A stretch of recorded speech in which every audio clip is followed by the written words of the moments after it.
Car by करना सबका dream है और सब चाहते हैं कि हम कार बाई करें, पर दिक्कत यह है कि हम कार अफोर्ड कर सकते हैं या नहीं कर सकते हैं, और अगर कर सकते हैं तो किस सैलरी पे हम कार या किस इनकम ब्रैकेट पे हम कार अफोर्ड कर सकते हैं और कौन सी कार अफोर्ड कर सकते हैं।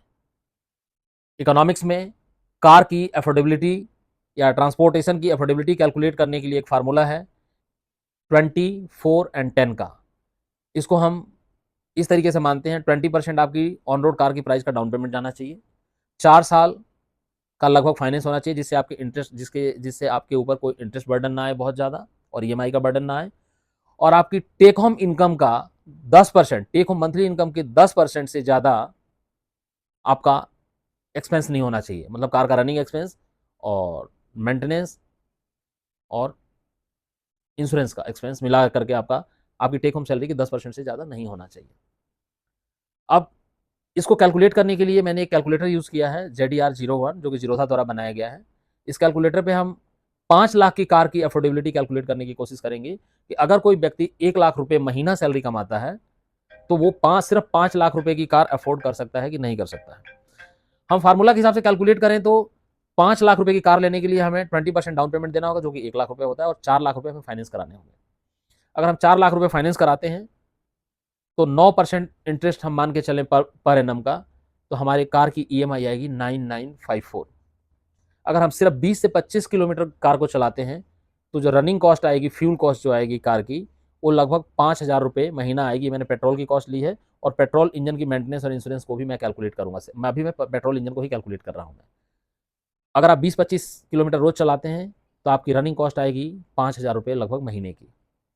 आपका इंश्योरेंस कॉस्ट आएगा लगभग 10,000 रुपये का, और मेंटेनेंस कॉस्ट जो सर्विस कॉस्ट आएगी ईयरली की 10,000 रुपये की आएगी।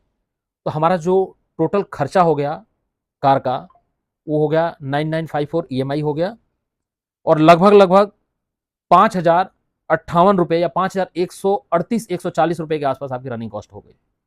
इस हिसाब से हमारा टोटल खर्चा बना रनिंग कॉस्ट और ईएमआई मिला करके 15,092 या 15,100 रुपये के आसपास। हमारी इनकम है सिर्फ 1 लाख रुपये महीना, और उसका 10% होता है 10,000 रुपये महीना।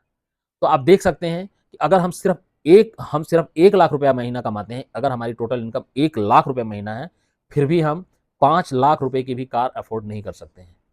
और 5 लाख रुपए में आपके पास कार कौन सी आएगी?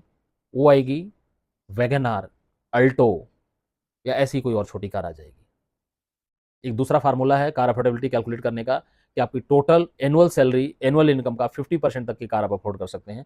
अगर उस हिसाब से कैलकुलेट करें तो आप 6 लाख रुपए तक की कार अफोर्ड कर सकते हैं, जबकि 1 लाख रुपए को सोसाइटी में बहुत ज़्यादा सैलरी माना जाता है, और लोग 20-20, 25-25 लाख रुपए की कार्स लेके आते हैं और डेट के ट्रैप में फंस जाते हैं।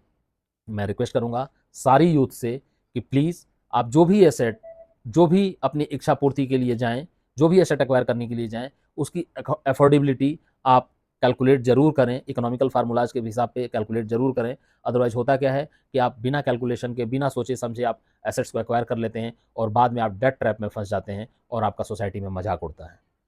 बेहतर यही होगा कि आप पहले कैलकुलेट करें, सोचें, समझें और तब जाकर के किसी भी एसेट को एक्वायर करें।